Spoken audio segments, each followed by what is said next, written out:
only you, Jesus on alone. You are worthy. It's you alone, Jesus, you alone. You are worthy.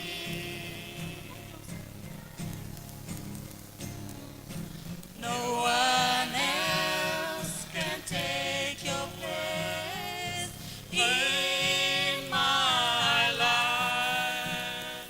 It's you alone, Jesus, you alone. You are worthy.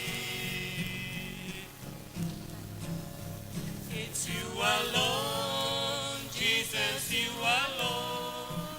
You are worthy.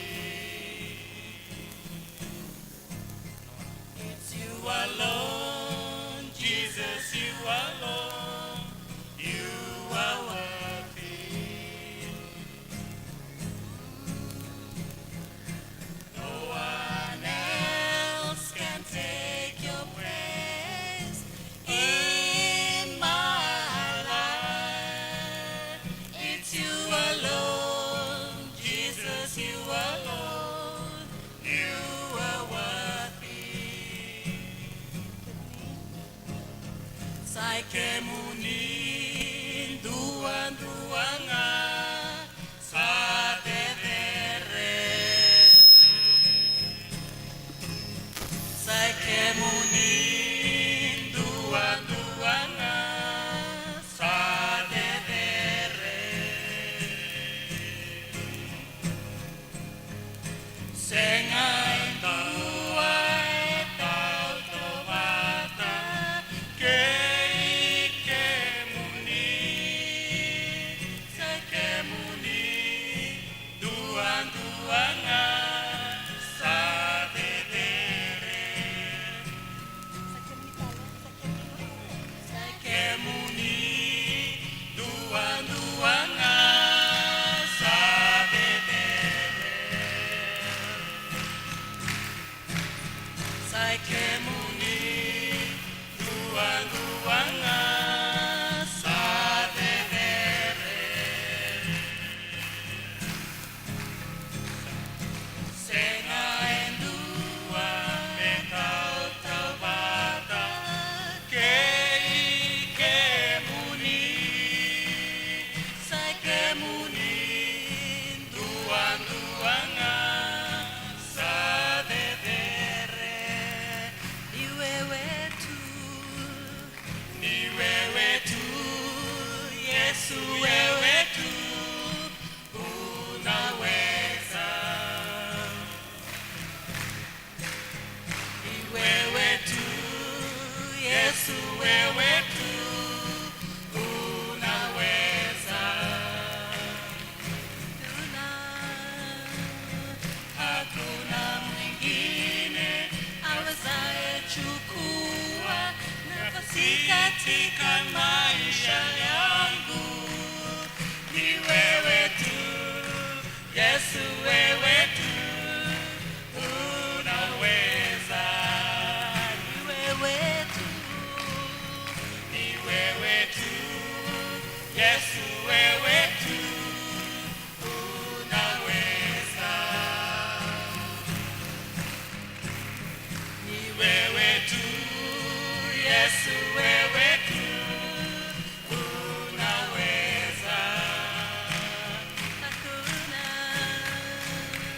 Hakuna mwingine awezaye chukua nafasi katika maisha yangu.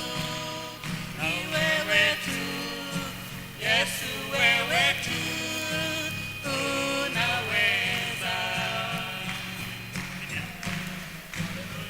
Ni wewe tu, Yesu wewe tu, unaweza.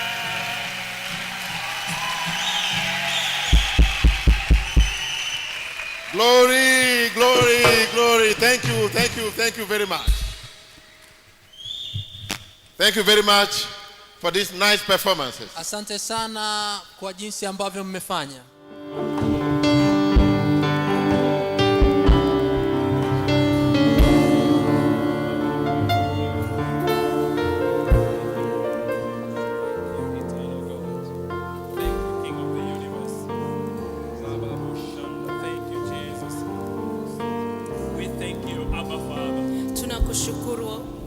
We worship you this day. Tunakuabudu siku ya leo. We gather in your name. Tumekusanyika kwa jina lako. You are the theme of this meeting. Wewe ndio mada ya kusanyiko hili. Oh God, be glorified in our ministry. Mungu utukuzwe katikati yetu. Let your presence be together with us. Acha uwepo wako uwe pamoja nasi. Every one of us who is here Acha kila mmoja wetu aliyeko get hapa an encounter with you, God Almighty. aweze kukutana na wewe, Mungu mkuu. You started families. Ulianzisha You familia love families. na unazipenda familia. Father, may you look upon every family that is in this place today Baba, angalia kila familia ambayo iko katika sehemu hii siku ya leo. with your grace and mercies. Ukiangalia kwa neema yako I na ask neema that the yako. heavens may open. Ninaomba ya kwamba macho yaweze kufunguka May the heavens open na mbingu ziweze kufunguka and the blessings of God fall upon husbands who are here. na baraka za Mungu zianguke juu ya waume walioko hapa Let the blessings of God fall upon the fathers who are here. na baraka za Mungu zianguke juu ya wababa walioko Let hapa the blessings of God fall upon mothers and wives who are here. na baraka za Mungu zianguke juu ya wake na wamama walioko hapa. Oh God, may your blessing fall upon every boy and every girl, all the children who are here. Na baraka zako pia zianguke juu ya kila kijana na binti na watoto wote walioko hapa. As we celebrate the wonderful gift of families that you have given us. Wakati tunaposherehekea baraka hii ya familia uliyotupatia. Oh God, may your glory and blessings be here. Mungu, si utukufu wako na uwepo wako uwe Father, I hapa. pray that every family will leave this place at different people. Ninaomba ya kwamba kila familia itaondoka hapa wakiwa watu wa tofauti. And I prophesy today, Na ninatabiri siku ya leo there will be showers of blessings. ya kwamba kutakuwa na baraka, There mvua will za be baraka. showers of blessing for Kut- every family. Kutakuwa na mvua za baraka kwa ajili ya kila The familia. light of Christ is going to shine in the dark part of our lives. Nuru ya Kristo itakwenda kuangaza kwenye maeneo yenye giza maishani mwetu. The things that bring pain, the things that bring loneliness and defeat in our families, today they will be overcome in the name of Jesus Vile Christ. vitu ambavyo vinatuletea maumivu, vinavyoletwa hali ya kushindwa katika familia zetu, siku ya leo vitakwenda kuondoka. We're going to experience revival in our families. Tutakwenda kupata uamsho kwenye familia In the zetu. name of Jesus, I declare today, Jina la Yesu natangaza siku ya there will leo be revival in our families. kutakuwa na uamsho kwenye familia The zetu. glory of God will shine in our families. Utukufu wa Mungu utainuka kwenye familia zetu In the name of Jesus, katika jina la Yesu. Father, use your servants today Baba, tumia watumishi wako siku ya leo as we read your word.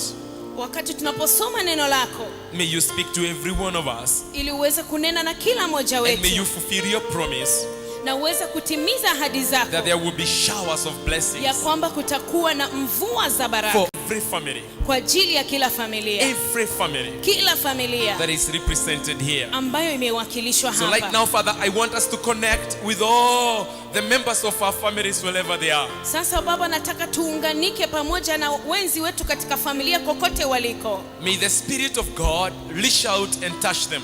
Roho wa Mungu aweze kunyooka na kuwagusa. Husbands who are represented here and they are not here, may the Holy Spirit meet them wherever they are. Waume ambao hawako hapa lakini wanawakilishwa, Roho Mtakatifu awaguse huko waliko. The children who are not here but they are represented by their mothers and fathers, precious Holy Spirit, wherever they are, reach out and touch them. Watoto ambao hawako sehemu hii lakini wamewakilishwa na baba zao na mama zao, Roho Mtakatifu waguse huko waliko. Mothers and wives who are not here but they are represented here, precious Holy Spirit, reach out and touch them. Wamama na wake ambao hawako hapa lakini wamewakilishwa, Roho Mtakatifu nyooka waguse. Let there be showers of blessing for every family today. Na kuwe na mvua za baraka katika kila familia siku ya leo. In Jesus' name we Katika pray. jina la Yesu tumeomba. Amen. Amen. Amen. Amen. Amen. So thank you, Mass Choir. May the Lord bless you. Asanteni sana kwaya, Mungu awabariki.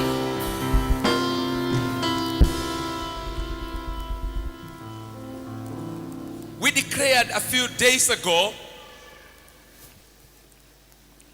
declared a few days ago Tulitangaza siku chache zilizopita that for the month of November, ya kwamba mwezi wa 11 we will be committing this month to bless our children and to bless our family members. tutakuwa tunautoa huu mwezi kwa ajili ya kuwabariki watoto wetu na watu katika familia. We want to bless our wives, Tunataka kuwabariki wake zetu, to bless our husbands, kuwabariki waume to zetu, bless our children. kubariki watoto wetu. We are blessed so that we can bless. Tumebarikiwa ili tuweze kubariki. So I want to declare this is a very special time, even as we start our prayers and fasting tomorrow. Kwa hiyo nataka kutangaza kwamba huu ni muda maalum sana hata tunapoanza maombi yetu na kufunga siku I ya want to kesho. tell you, the words that come from you are very powerful and they're very Nataka important. kuambia kwamba maneno yatakayotoka kwenye kinywa chako ni ya muhimu sana. That's why the Bible says there is life and there is death in the tongue.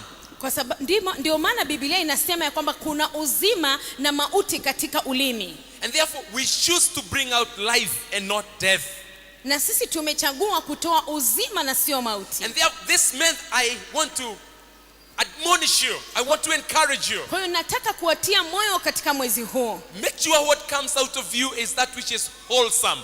Uhakikishe kwamba kinachokutoka ndani mwako kiwe ni kitu kizuri. What comes out of you should be that which edifies, not that which destroys. Kitakachotoka ndani mwako kiwe ni kitu cha kuinua na sio kuharibu. God honors the words from the mouth of his servants. Mungu anaheshimu maneno yanayotoka kwenye vinywa vya watumishi I want to wake. remind you in the book of Genesis chapter 27. Nataka kukumbusha kutoka Mwanzo 27. In those days, Katika siku hizo the children understood and they knew watoto walielewa na walifahamu what the parents spoke was more important kile ambacho wazazi wao waliongea kilikuwa ni muhimu than zaidi the material blessings that they were inheriting from them. zaidi hata yale mali walizokuwa wanazipata au kutegemeana hata na urithi waliokuwa wanapata kutoka kwa wazazi wao. We know that Isaac, for example, had a lot of property. Tunafahamu ya kwamba Isaka alikuwa na vitu vingi, mali nyingi. He had land, he had animals, Alikuwa he na was a rich ardhi, man. alikuwa na wanyama, alikuwa ni mtu tajiri. But let me tell you, Lakini ngoja nikwambie, Isaac and Jacob, Isaka na Yakobo they knew what they needed from their father. walijua walichokuwa wanahitaji kutoka kwa baba yao. More than the land, Zaidi ya ile ardhi, more than the cows and the goats and the zaidi ya camels. zile ng'ombe pamoja na ngamia na vinginevyo. The two young men were fighting for the words of blessing, for prophetic utterances Wale from the mouth vijana of their wawili father. walikuwa wanapigana ili kila mtu aweze kupata maneno ya baraka ya unabii kutoka kwenye kinywa cha baba yao. And they were ready to give anything and to do anything to hear those words. Na walikuwa spoken. tayari kutoa kitu chochote na kufanya chochote ili waweze kupokea yale maneno kutoka kwa baba yao. That's why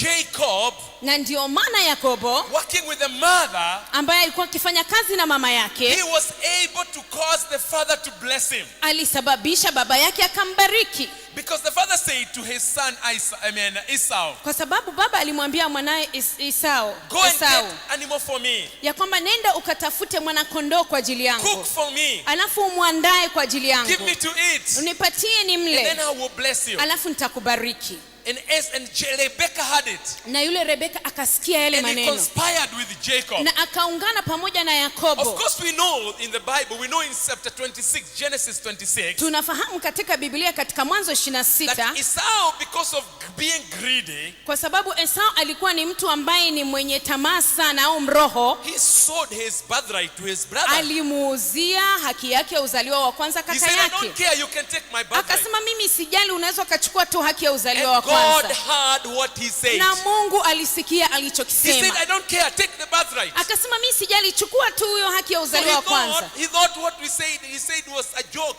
Naye alifikiria kwamba alichosema ilikuwa tu kama kitu cha kutania. But in the tongue there is power of life and death. Lakini katika ulimi kuna nguvu ya uzima na The mauti. scripture says he despised the birthright. He despised his possession as the firstborn. Maandiko yanasema ya kwamba alidharau ile hali yake ya kuwa mzaliwa wa kwanza, alidharau ile urithi wake kama mzaliwa wa That was kwanza. in his moment of greed. Ilikuwa ni kwa sababu kwa wakati ule alikuwa na njaa, alikuwa na uroho. In his moment of lack of self-control, he gave out his birthright through careless speaking.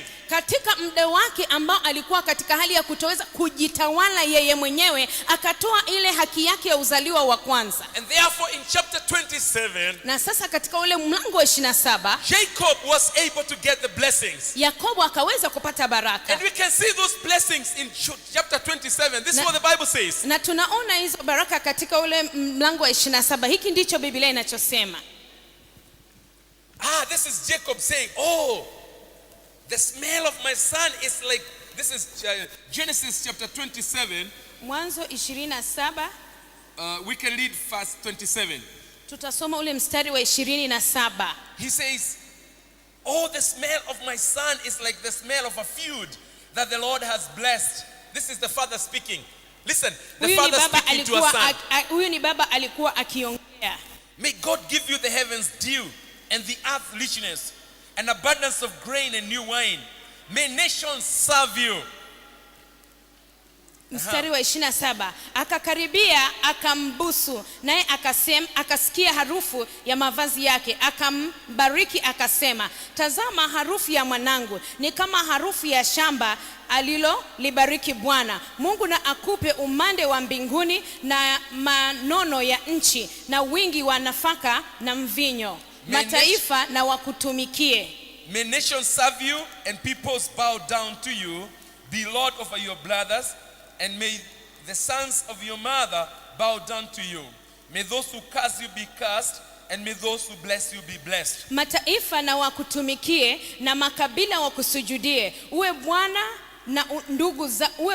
wa ndugu zako na wana wa mama yako na wakusujudie. Atakaye kulaani alaaniwe, atakaye kubariki abarikiwe. In Genesis chapter 49, lakini katika Mwanzo ile 49, Jacob having received blessings from his father Isaac, baada ya Yakobo kupokea baraka kutoka kwa baba yake Isaka, now he decided to bless his sons also. Na yeye pia akaamua kuwabariki watoto wake. So in 49 verse 2 he says, assemble, listen, sons of Jacob, listen to your father Israel. Reuben, you are my firstborn, my might, the first sign of my strength, excelling in honor, excelling in power. Turbulent as the waters, you will no longer excel. For you went out on your father's bed, onto my couch and defiled it. Simeon and Levi are brothers. Their swords are weapons of violence. Let me not enter their council. Let me not join their assembly. For they have killed men in their anger, and hamstrung oxen as they pleased. Cursed be their anger. So fierce was their fury, so cruel. I will scatter them in Jacob and disperse them in Israel. Verse 8, Judah, your brothers will praise you.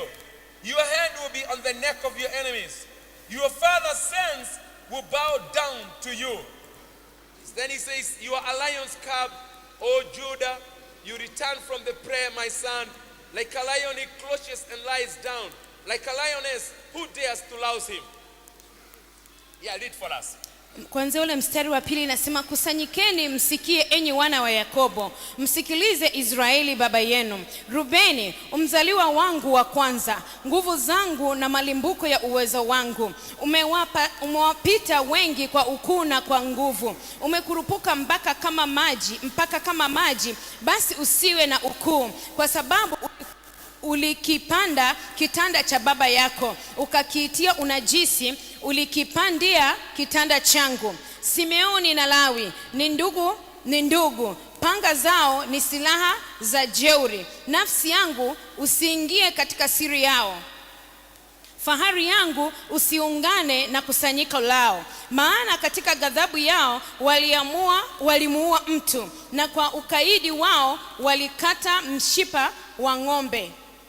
Ghadhabu yao na ilaaniwe, maana ilikuwa kali, na hasira yao, maana ilikuwa haina huruma. Nitawagawa katika Yakobo, nitawatawanya katika Israeli. Mstari wa 8, Yuda, ndugu zako watakusifu. Mkono wako utakuwa shingoni mwa adui zako. Wana wa baba yako watakuinamia. Yuda ni mwana simba kutoka katika mawindo. Mwanangu umepanda, aliinama akajilaza kama simba, na kama simba mke ni nani atakaye mwamsha? you can see that the words that the father spoke to the sons was prophetic, and it came to pass. Tunaona ya kwamba yale maneno ambayo baba aliwaongelea watoto wake yalikuwa ni ya kinabii na yalitokea. What Isaac spoke about Jacob came to pass. Na kile Isaka alichoongea kuhusu Yakobo na chenyewe kilitokea. He said, your brothers will serve you. You are blessed. Alimwambia kwamba ndugu zako watakutumikia, umebarikiwa. And God honored those prophetic utterances. Na Mungu akaheshimu yale maneno ya kinabii. What Jacob said about his sons also came to pass. Na yale Yakobo aliyosema kuhusu watoto wake pia yalitokea. One of the most interesting is when Joseph brought his two sons. Kile ambacho kinasisimua sana ni wakati Yusufu alipoleta wale vijana wake wawili. And he put the firstborn on the right hand. Alafu akamchukua wa kwanza akamweka kulia na wa pili kushoto. And he wanted the firstborn to be blessed with the right hand. Na akataka yule wa kwanza abarikiwe kwa mkono wa kulia. Manasseh and Ephraim. Manase na Efraim. But you know what Jacob did, although he could not see with his eyes? Na unafahamu Yakobo alifanya nini ingawa alikuwa haoni na macho He yake? exchanged his hands. Alipishanisha mikono yake. The left hand was on the head of Manasseh. Na ule mkono wa kushoto ndio ukawa juu ya Manase. And the right hand was in the hand of Ephraim. Na mkono wa kulia ukawa juu ya Efraim.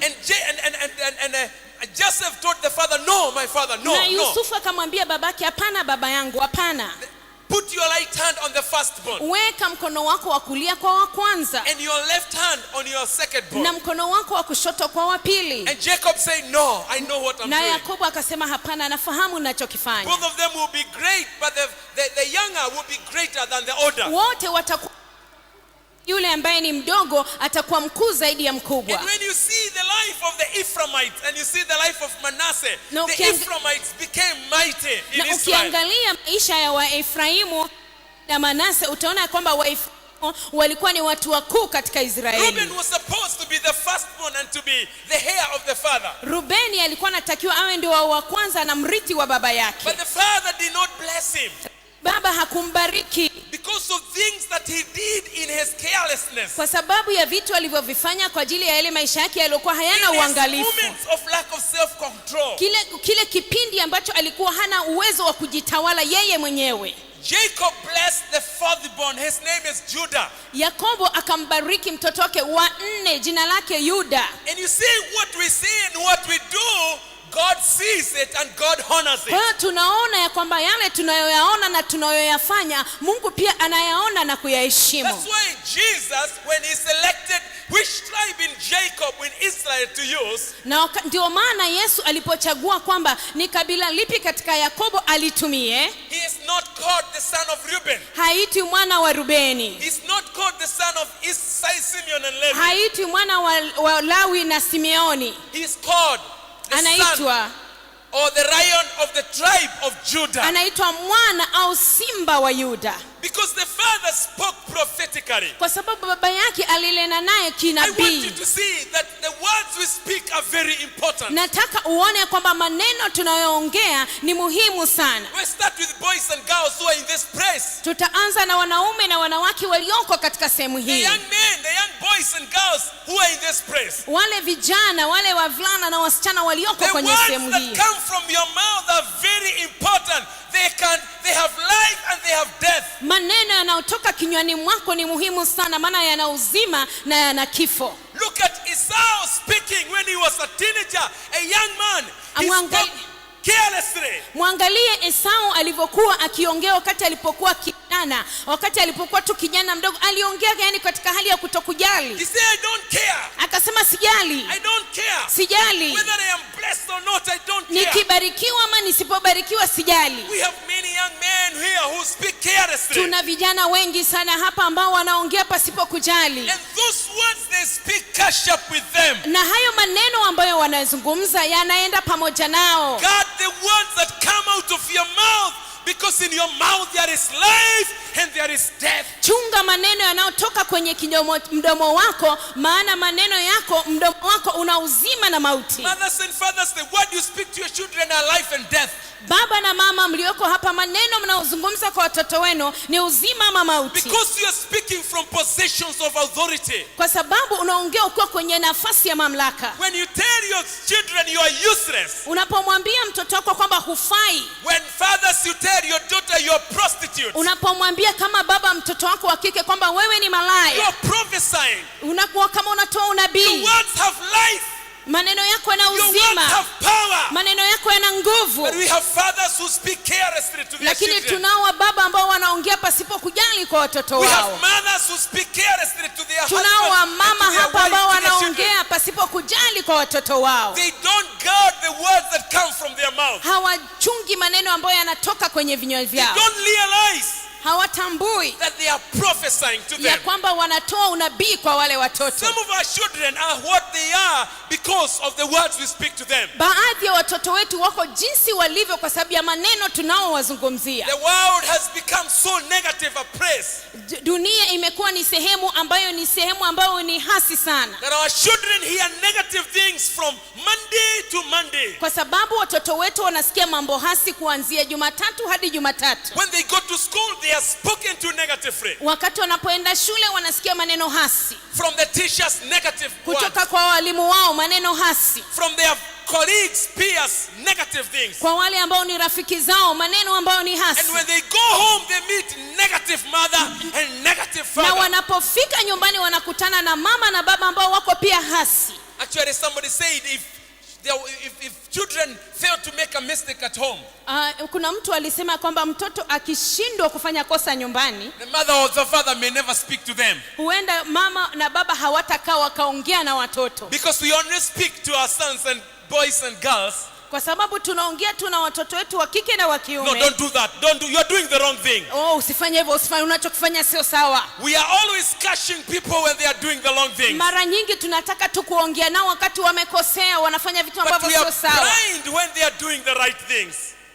We are blind when they are doing the right Lakini thing. wanapofanya vitu ambavyo ni sahihi, tuko kama watu ambao hatuoni, vipofu. Or even when they are not doing anything bad anyway. Hata pale ambapo hawafanyi kitu chochote kibaya, yani wapo lakini hatusemi As chochote. we go through this month of November, Wakati tunapopita katika mwezi wa I 11, want you to remember you are blessed so that you can bless. nataka ukumbuke umebarikiwa ili ubariki. Fathers in this house, you are blessed. Bless your wife and bless your sons and Wababa daughters. katika sehemu hii umebarikiwa, mbariki mke wako na watoto wako. Speak life to them. Zungumza uzima Speak kwao, success to them. zungumza mafanikio Speak kwao, prosperity. ongea kuhusu mafanikio. Learn to distinguish between sin and the sinner. Jifunze kuweza kutofautisha kati ya dhambi na yule mtenda dhambi. When you rebuke the sin, Unapokuwa unakemea ile dhambi, don't do it together with the sinner. usiichanganye ile dhambi na yule mtenda dhambi. Don't throw the sin and the sinner in hell. Usiwatupe yule mtenda dhambi na dhambi yake kule You are kuzimu. not the devil. Wewe sio shetani. The devil loves sin and hates the sinner. Shetani yeye anapenda dhambi na anamchukia But yule our mtenda Father in dhambi. heaven, Lakini baba yetu wa mbinguni He hates sin and He loves the anachukia sinner. dhambi na anampenda yule mtenda dhambi. Let's distinguish between the two. Tuweze kutofautisha kati ya hivi Your viwili. son and your daughter is not perfect. Mtoto wako wa kike na wa kiume hawezi kuwa wakamilifu. Your wife will not be perfect. Hata mke wako hawezi kuwa mkamilifu. Your husband will not be perfect. Mme wako hawezi kuwa mkamilifu, But lakini you can bless him. unaweza ukawabariki. You can speak blessings to them Unaweza ukanena baraka kwao in the name of Jesus Christ. katika jina la Yesu Because Kristo you wa are Nazareth. blessed to bless. Kwa sababu wewe mwenyewe umebarikiwa ili ubariki. Amen. Amen. Even when they are not perfect, you can bless them. Hata pale ambapo sio wakamilifu bado unaweza You can kuwabariki. hold their hands Unaweza ukawashika and mkono you say, I don't like what you're doing, na ukamwambia sipendi but unachokifanya, I love you. lakini nakupenda. What you are doing is wrong. Kile unachokifanya sio sawa, I will actually punish what you are doing. na nitakupatia adhabu kwa ajili ya kile I unachokifanya, want you to know I love you. lakini nataka ujue kwamba nakupenda. You are my son. Wewe ni mtoto wangu. You are not doing well in school. Haufanyi vizuri kule You are not shuleni, studying well enough, haujifunzi vya kutosha, but I love you. lakini mimi You nakupenda. are mine. Wewe ni wa You will kwangu. succeed. Wewe You utafanikiwa. will prosper. Wewe utafanikiwa. These things you are doing don't belong to you. Hivi vitu unavyovifanya sio vya kwako. We got to know that we have power. Lazima tufahamu kwamba tuna mamlaka, tuna We nguvu. are blessed to bless. Tumebarikiwa kubariki, And when we speak those blessings, na tunapozungumza zile baraka, heavens hears. mbingu zinasikia, And God will make it happen. na Mungu atahakikisha linatokea. So let's keep wives, you can bless your husbands. Wake mnaweza kuwabariki waume zenu. Speak a blessing to them. Zungumza baraka kwa mume wako, Appreciate them. uweze kuwashukuru.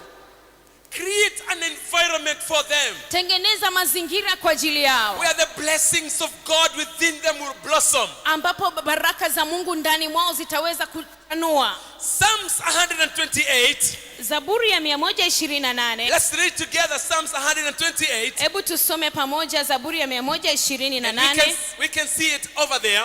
na tunaweza kuiona pale. Psalms 128. Zaburi 128.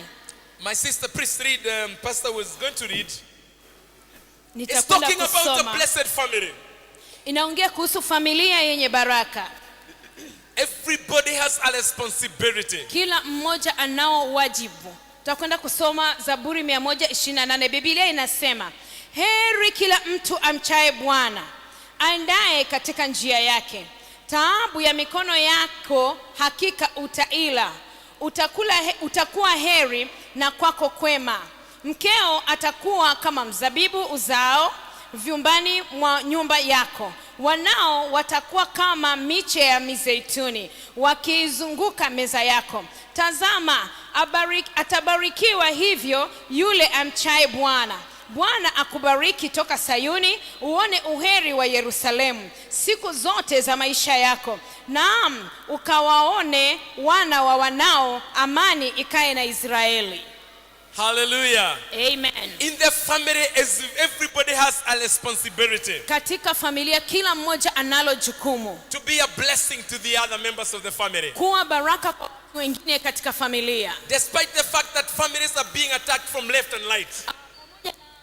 Ya kwamba familia nyingi zinavamiwa kutoka kushoto na kulia. There are so many weapons that are directed to kill and to destroy the families. Kuna silaha nyingi zinazoelekezwa ili kumaliza ama kuua familia. But today we are declaring our families will stand in the name of Jesus. Lakini leo tunatangaza kwamba familia zetu zitasimama kwa jina la Yesu. Our children will stand in the name of the Lord.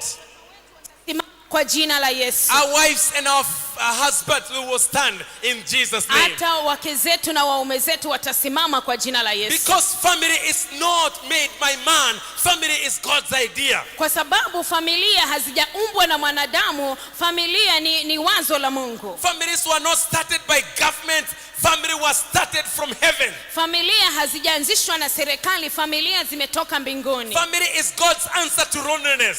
Familia ni jibu la Mungu katika ile hali ya kuwa na He said it upweke. is not good for man to be alone. Alisema sio vema kwa mtu kuwa peke yake. I will make him a helper. Nitakwenda kumtengenezea msaidizi. I'm going to raise a family for this man. Nitakwenda kuinua familia kwa ajili ya mtu huyu. Because it is not good for a man to be alone. Kwa sababu sio vema kwa mtu huyu kuwa peke So I yake. submit to you, Kwa hiyo nataka kuambia this is God's idea. ya This kwamba is God's design. hili ni wazo la Mungu na ndio muundo wa Mungu. And that's why, because God is the manufacturer, God is the author of families, Na kwa sababu Mungu ndio aliyeunda na ndio mwanzilishi wa familia, the success in our family depends on where we put him.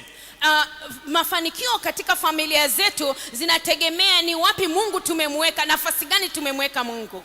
Aha, are you listening to me? Je, mnanisikiliza?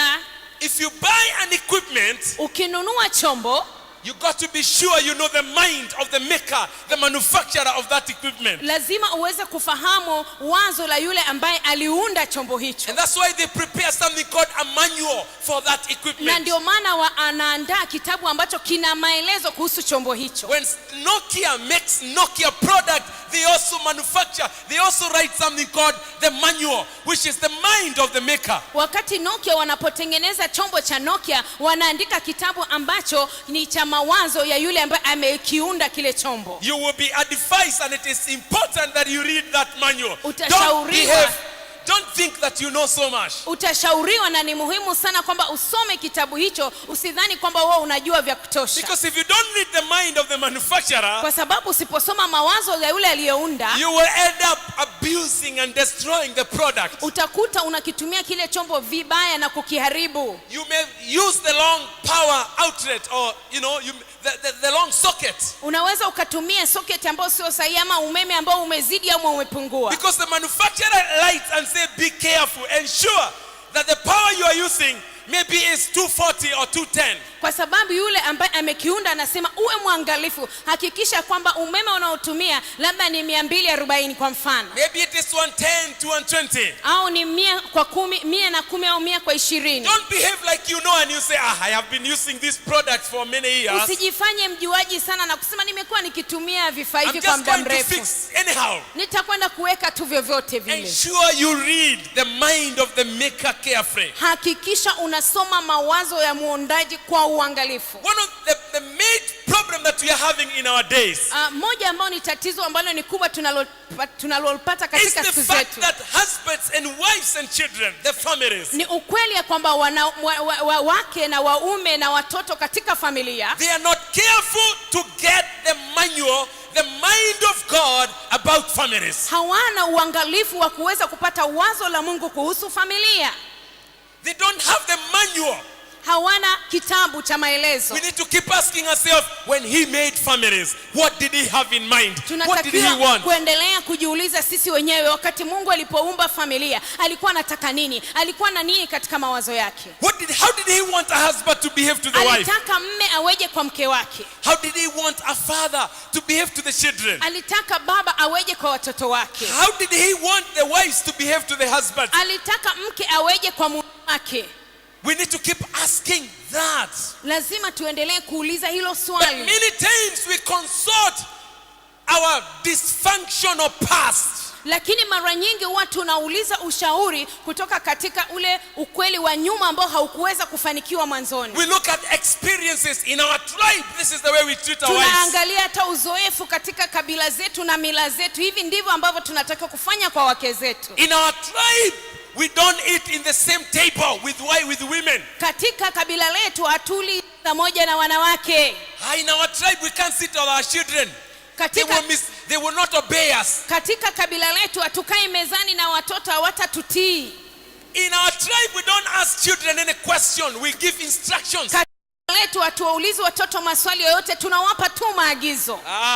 Children, in our tribe or in our culture, the way we think, ya kisasa, the modern, we don't consult our parents. Watoto kwa kisasa na jinsi tunavyofikiria mazoea yalivyo, hatuwezi kuwauliza wazazi wetu swali lolote. That is your mind, that is your thinking. Hayo ni mawazo yako na ni akili yako. But the question is, what is the mind and the thinking of the manufacturer, the author of families? Lakini swala ni hili ya kwamba mawazo na akili ya yule ambaye ndio mwanzilishi wa familia ni nini? When you remove him from the equation, the family is doomed to destruction and failure. Tukimwondoa katika familia zetu, hiyo familia inaelekea katika kushindwa na kuharibika. Because we don't know his mind for a family. Kwa sababu hatujui wazo lake kwa ajili ya familia zetu. That's why Psalms 128 is a ndio powerful maana one. Zaburi 128 ni ya nguvu sana. I tell you today, I'm holding the manual of the manufacturer in my Ninakwambia hand. leo ya kwamba nina kitabu cha yule muundaji katika mkono wangu. Do you want a successful,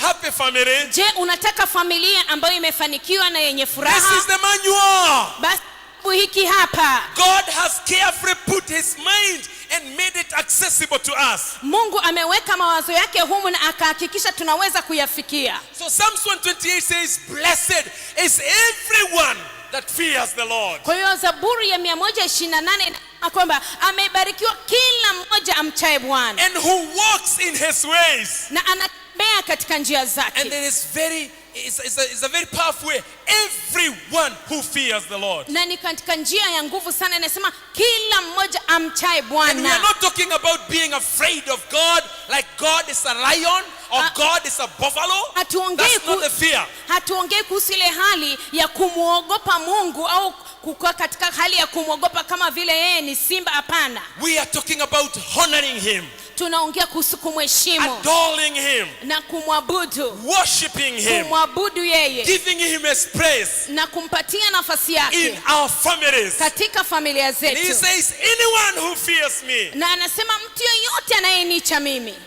is blessed. amebarikiwa. Happy they are. Hao watu wana Happy furaha. families are families that fear the Lord. Familia zenye furaha ni furaha zinazomcha Bwana. Happy families are families that make God their priority. Familia zenye furaha ni familia ambazo zinamfanya Mungu kuwa kipaumbele chao. Without God, Bila Mungu the family is like an engine without oil. ni kama familia itakuwa ni kama injini sio na mafuta. And we know what happened. Oil. Tunajua mafuta ni nini? Not mafuta, oil. Oil ni oil, tuseme oil hivyo hivyo. You can imagine an engine that is working, ignited, but there is no oil in it. Tunaweza kutafakari engine ambayo iko tayari katika hali ya utendaji alafu haina oil. All those are metals that are moving up. Tafakari zile chuma ambazo zinagusana kupanda juu na chini. If you drive that vehicle, ukiendesha hilo gari, you can be sure what is going to happen. Unaweza kuwa na uhakika ni nini kitatokea. Recently we were driving with someone, a friend of mine. Hivi karibuni tulikuwa tunaendesha na rafiki yangu. And my friend was not careful to look at the dashboard. Na rafiki yangu hakuwa na uangalifu wa kuangalia pale mbele kwenye maelekezo kwenye gari. Without this knowledge, na pasipo ufahamu wake, the oil had come out.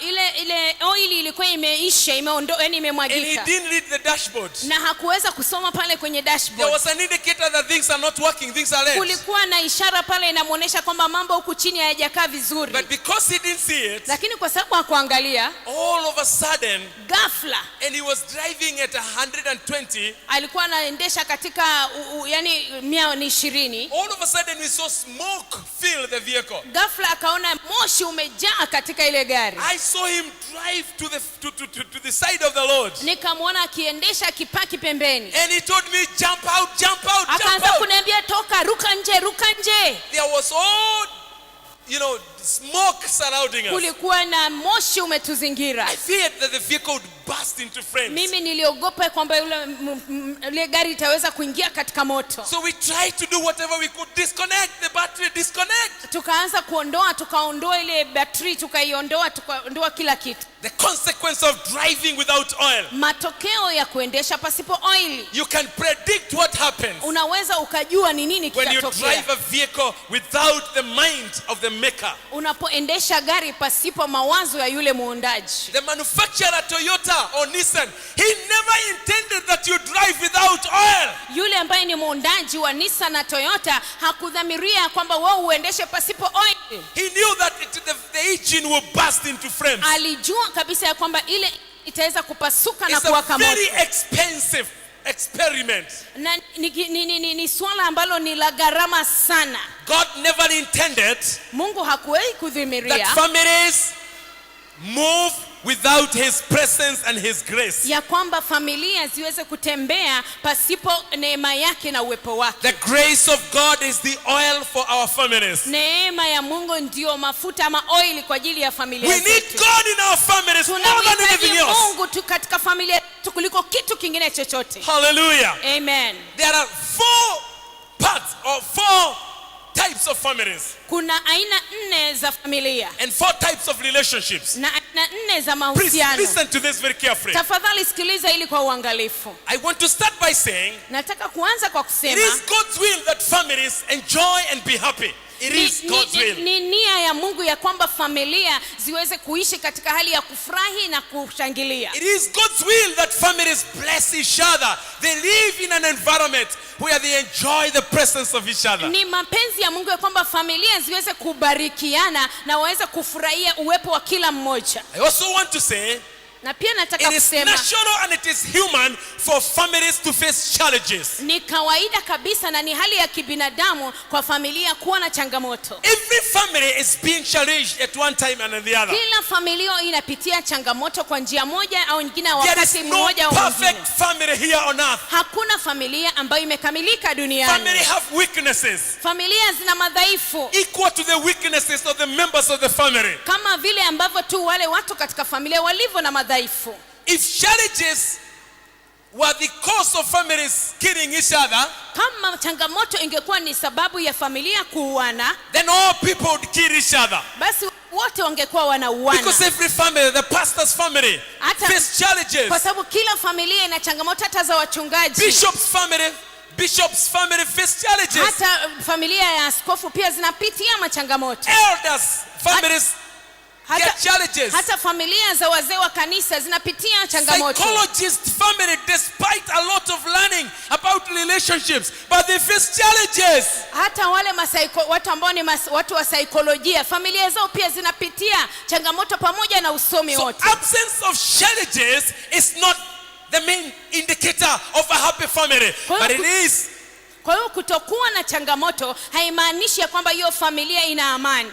It is the ability of the families to handle the challenges that come to them. That is an indicator of success or a happy family. Kwa hiyo uwezo wa familia kuweza kukabiliana na zile changamoto ndio ishara ya kuonesha ya kwamba ile familia imeweza kufanikiwa. I also want to declare to you, Nataka pia kuwatangazia kwamba there is no family that is so bad that the grace of God cannot turn it around. hakuna familia ambayo ni mbaya sana kiasi ambacho Mungu hawezi kuibadilisha.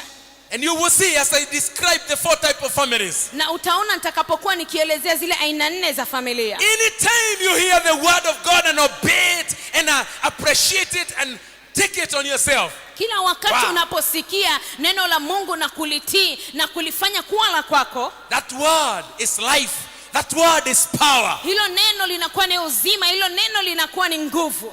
There are 4 stages in families. Kuna hatua 4 katika And ufamilia. all of them start with D. Na zote zinaanza na neno D. In English, D. Kwa Kiingereza ni D. The first stage in every family, Hatua ya kwanza katika kila familia we call it the delight stage. Delight. tunaita ile hatua ya kuwa katika hali ya kufurahiana ama kufurahi. Many families start with delight. Marriages start with delight. Familia nyingi zinaanza na kufurahiana, hata ndoa zinaanza na kufurahiana. That's why people get married, because they are happy about each Na other. ndio maana watu wanaoana, maana wanafurahiana. At that stage, particularly when they are young, Katika hiyo hatua ambapo bado ni wachanga, they tend to overlook the weaknesses of each other. wanaweza wakasiangalie sana madhaifu ya moja kwa They mwingine. go out of their way to understand the other persons. You go out of your way to understand. Wanakuwa katika ile hali ya kuweza kumwelewa huyo mtu mwingine. Even when your spouse or your fiancé is making a mistake, Hata wakati ambapo mchumba wako au mwenzi wako anapokosea, there are tendencies to overlook kuna ile hali ya kuweza tu kuacha kama ilivyo. and just to say maybe they will change. Unasema hawatabadilika tu. Maybe they did not intend to do it. Labda hakumaanisha kufanya hivi. When you are in love with somebody, Unapokuwa una upendo, unampenda no mtu. wonder the Bible says love covers over a multitude of sins. Na ndio maana Biblia inasema ya kwamba upendo hufunika wingi wa dhambi. So many families start with delight. Kwa hiyo familia nyingi zinaanza na hali ya They are kufurahiana. happy, they are looking forward Wamefurahia, wanafurahia na wana kitu wanachokiangalia to mbele. great time.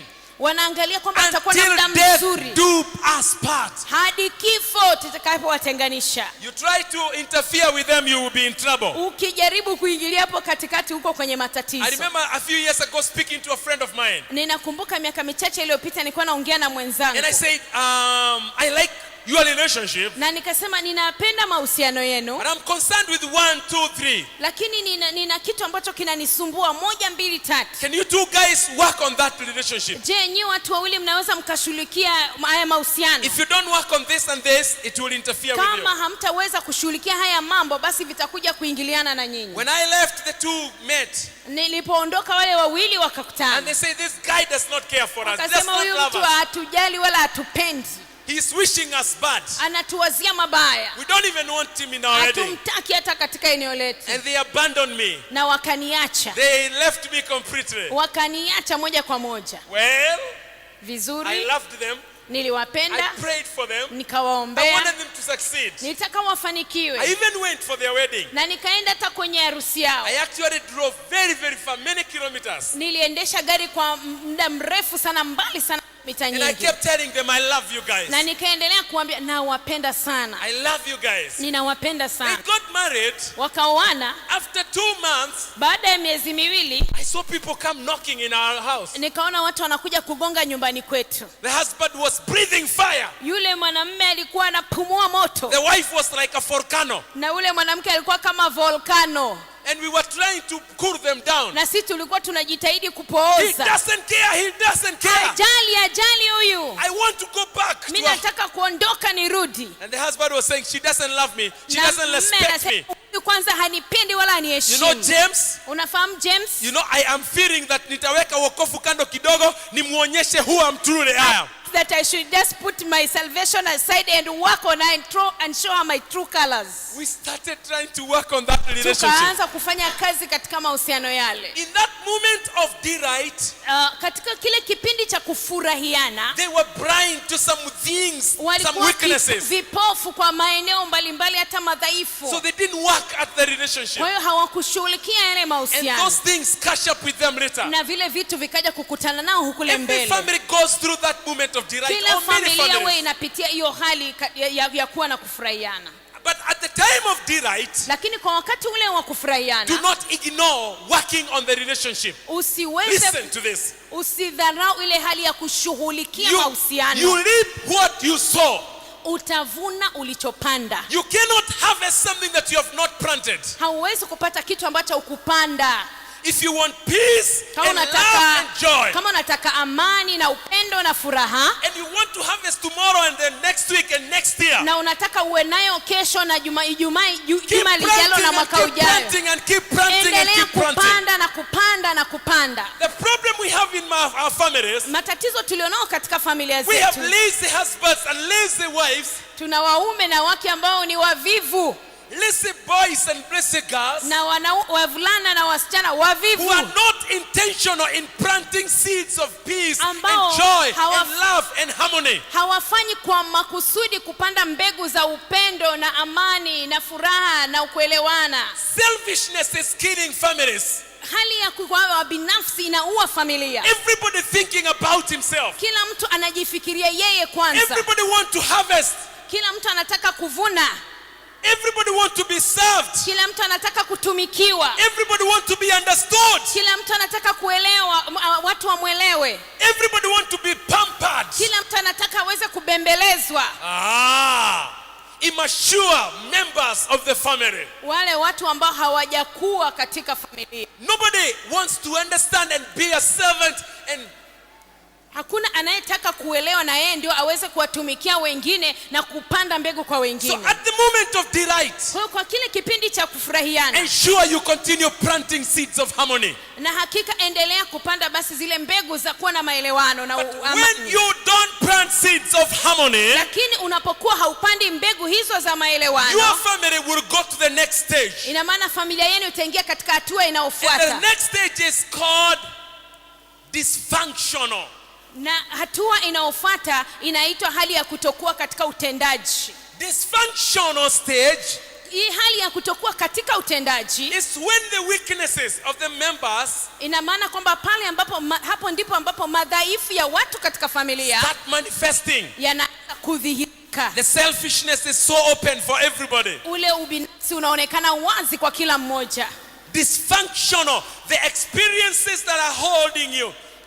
Ile hali ya uzoefu uliopita nyuma unaendelea kushikilia, It start interfering with the relationship. vinaanza kuingilia katika yale mahusiano. Things are not working as they should be working. Vitu haviendi ambavyo vilipaswa viwe vinaenda. So this is the second D Kwa hiyo ndio ile D ya pili of the family relationships. katika yale mahusiano kwenye familia. It's clear when you look at the family, there are things that are not working. Ukiangalia katika familia unaona wazi kuna vitu haviendi sawa. At this stage, Na katika hatua hii, the family members, the father, the mother, wale watu katika ile familia, baba, mama, they should have the courage wanatakiwa kuwa na ujasiri to address those dysfunctions. kuweza kukabili hivyo vitu ambavyo haviko sawa. Every human being have weaknesses. Kila mwanadamu anayo madhaifu. And those weaknesses start manifesting in the relationship. Na hayo madhaifu yanaanza kujidhihirisha sasa katika mahusiano. Every human being comes from a background Kila mwanadamu anatoka katika makuzi ya huko nyuma. You know, when we got married with my wife, Unajua tulipooana mimi na mke wangu, one of the big problem we had tatizo moja kubwa tulilokuwa nalo is the realization that we are not just one family, ni ule utambuzi ya kwamba sisi sio tu kwamba ni familia moja, but we had come with my family, my wife, my mother's family. lakini nilikuwa nimekuja na familia yangu, mama yangu kule nyuma, She had come with hers. na yeye pia alikuwa amekuja na familia We were yake. so many, there was no Kwa confusion. hiyo tulikuwa wengi sana na kukaa kama kuna mchanganyo. There were perspectives and reactions that were coming not from, coming from our backgrounds. Kulikuwa na mitazamo na hali zinazojitokeza kutegemeana na yale tuliyoyapitia huko tulikokuzwa. Aha, dysfunctional times. Zile nyakati ambazo vitu haviendi When our sawa. weaknesses manifest Wakati madhaifu yetu yanakuwa dhahiri. and they start destroying the harmony, the oneness. Na anaanza kuvunja ile hali ya kuwa na umoja ama kutembea kwa Now, pamoja. if you don't take care of the dysfunctions, Kwa hiyo sasa usiposhughulikia hizo hali ambazo haziko sawa, you enter into another D. mnaingia tena katika hatua nyingine ya D. And that D is disease. Disease, ugonjwa. Na hiyo D ya tatu ni maradhi ama ugonjwa. So families move from D right, Kwa hiyo familia zinatoka katika hali ya kufurahiana, then dysfunction start manifesting. alafu ile hali ya vitu kutokwenda sawa inaanza They kujidhihirisha, fail to take care of the dysfunction, they enter into diseases. na kama chochote kitafanyika pale, basi wanaingia sasa katika ugonjwa au maradhi. Now this family is a sick family. Familia hii sasa inakuwa familia ambayo inaumwa, There is no understanding. hakuna kuelewana, There is pain. kuna maumivu, There are conflicts that are unresolved. kuna shida ambazo hazijaweza kutatuliwa, There is no communication. hakuna mawasiliano, There is no forgiveness. hakuna kusameheana, There is loneliness. kuna kupweke, There is stress. kuna hali ya kuwa katika There is shinikizo, pain. kuna maumivu. This family is having disease. Kwa hiyo familia hii sasa inaumwa au ina magonjwa, And we have many families. na tunazo familia nyingi. Right now as I speak here, Hata sasa napoongea, it's possible in your family there are diseases. huenda katika familia yako tayari kuna huo ugonjwa, There is no acceptance. kuna ile hali ya kutokukubalika. You remember we talked about the aroma of the family. Unakumbuka tuliwahi kuongea kuhusu ile harufu ya familia. Every family has some fragrance. Kila familia inayo harufu yake Aha. au manukato yake. At this stage, Katika hatua hii, the family fragrance turns into bad odor. ile harufu au manukato ya ile familia inageuka kuwa ni kitu kibaya, yani kinanuka vibaya. Family aroma means Ile hali ya aroma. harufu ya familia inamaanisha, Remember, A stands for affection. kumbuka ile A ya kwanza inaongea kuhusu ile hali ya And kuhisiana. you can see it there on the wall. Tunaweza the kuangalia screen. pale kwenye screen. The A stands for the affection. Ile A inaongelea kuhusu ile hali ya kuhisiana, kuwa na hisia moja kwa mwingine, The love for one another. upendo moja kwa mwingine. Because strong families, Kwa sababu familia zenye nguvu they are openly showing love for one another. zinaonesha upendo wazi moja kwa mwingine. They have no problem hugging each other. Hawana tatizo la kukumbatiana. They have no problem telling each other, I care for you, I love you. Hawana shida ya kuambiana ninakujali, ninakupenda. They have no problem hugging each other when they're going to sleep. Hawaoni shida kuweza kukumbatiana wakati wanapoenda kulala. They have no problem walking holding hands. Hawana tatizo kutembea wakiwa wameshikana mikono. They are affectionate to one another. Ni wana ile hali ya kuwa na hisia moja kwa mwingine. Strong families must have affection that is not hidden.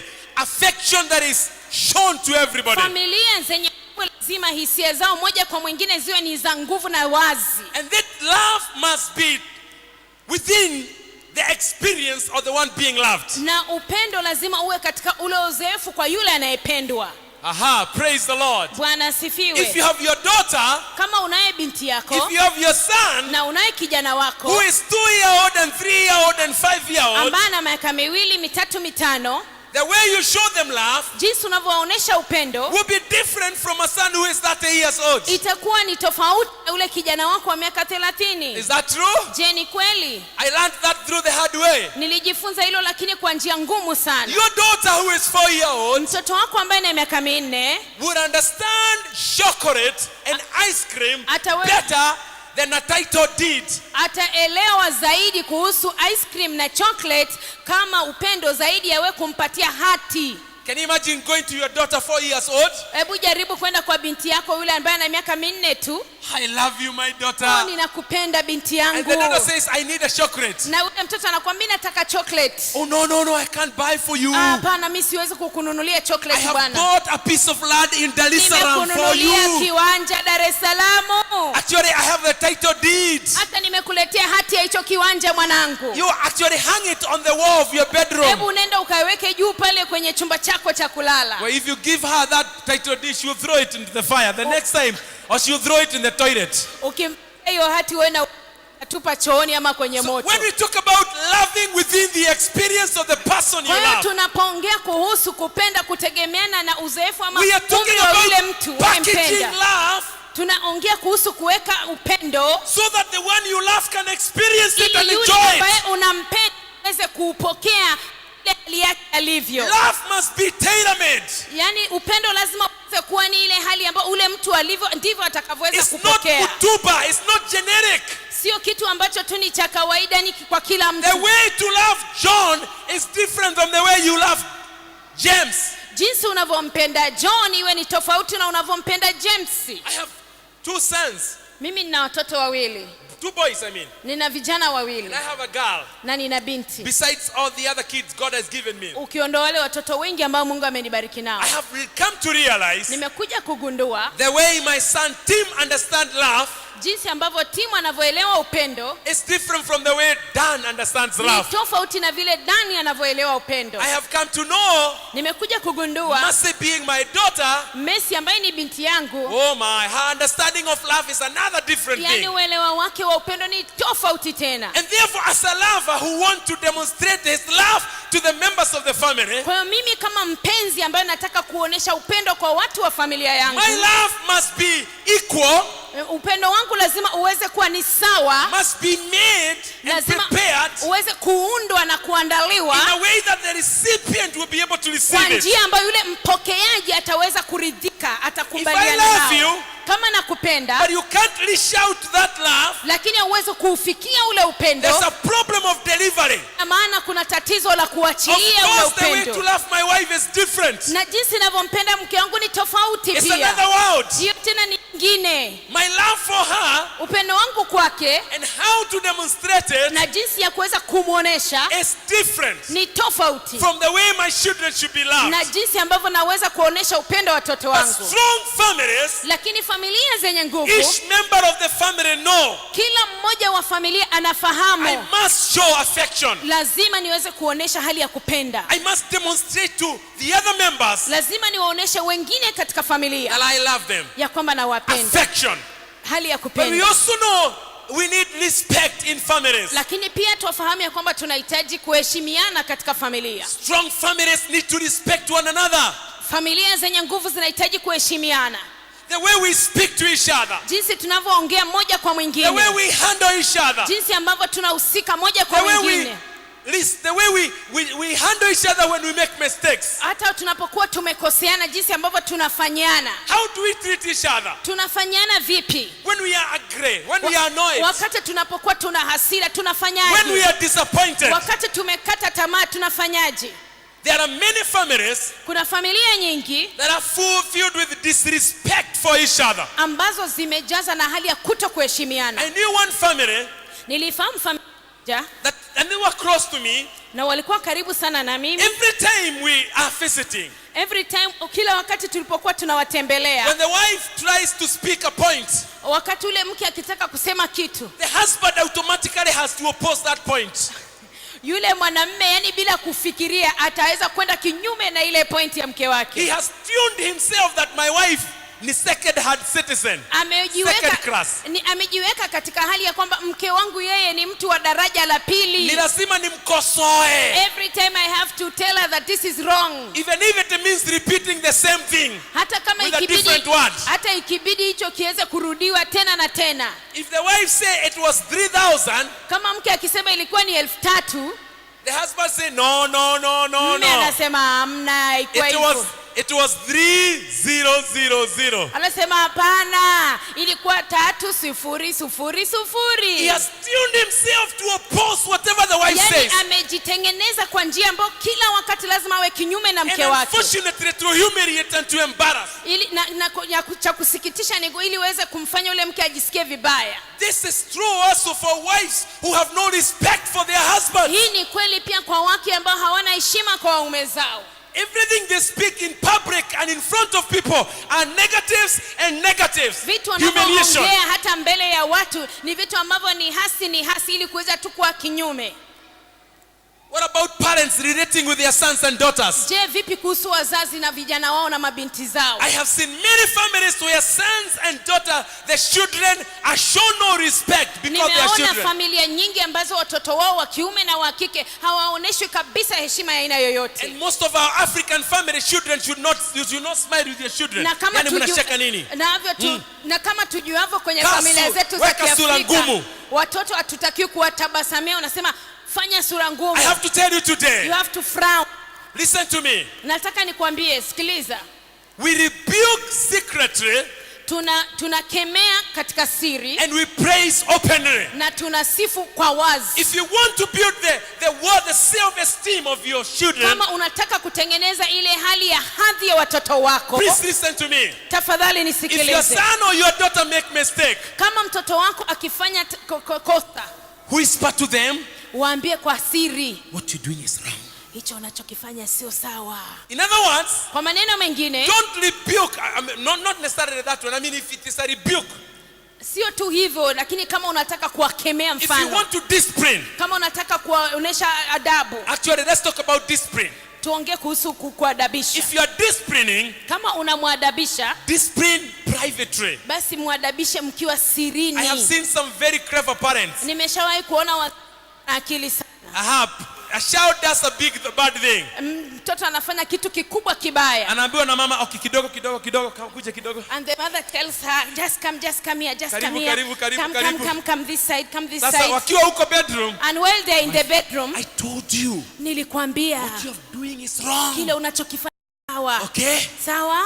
If it is punishment, it is merited there. Kama ni kumfinya au kumfanya chochote inaishia hapo Then hapo. wanakuja wanasheka. And then they come back laughing. Okay, uko sawa? We are fine. But they have sorted the business out Lakini there. kule walikuwa tayari wamemalizana. But some families, Lakini familia nyingine, children are scolded and abused and watoto wanatukanwa, wanapewa adhabu waziwazi. the formula, Jinsi inavyotakiwa kuwa, praise and appreciate openly, publicly. msifu na kukubaliana naye wazi mbele ya watu Rebuke wote, and discipline secretly. lakini mtie adabu kule Everybody say sirini. with me, respect. Kila mtu aseme nami, Respect. heshima. Who does not require respect in a Nani family? hataki kuheshimiwa katika I want familia? respect. Mimi nataka I want my kuheshimiwa. wife to respect me. Nataka mke wangu aniheshimu. Just in case you don't know, Irene, I need respect. Kama hujui Irene, mimi nahitaji kuheshimika. And I know you need it. Na najua na wewe unahitaji So the way I kuheshimika. speak to my wife, Kwa jinsi ninavyoongea na mke wangu, the way we handle differences, jinsi ambavyo tunashughulika na tofauti every zetu. family need order. Kila familia inahitaji utaratibu. We don't want families that are disorganized, no beginning, no end, confused. Hatutaki familia ambazo hazina utaratibu, hamna mwanzo, hamna mwisho, ni mchanganyo tu. Very quickly, when we talk about order, we are talking about three things. Tunapoongea kuhusu utaratibu tunaongelea mambo matatu. Every family need rules. Kila familia inahitaji kanuni. Every family need roles. Kila familia inahitaji majukumu. Every family need rights. Na kila familia inahitaji haki. We have rules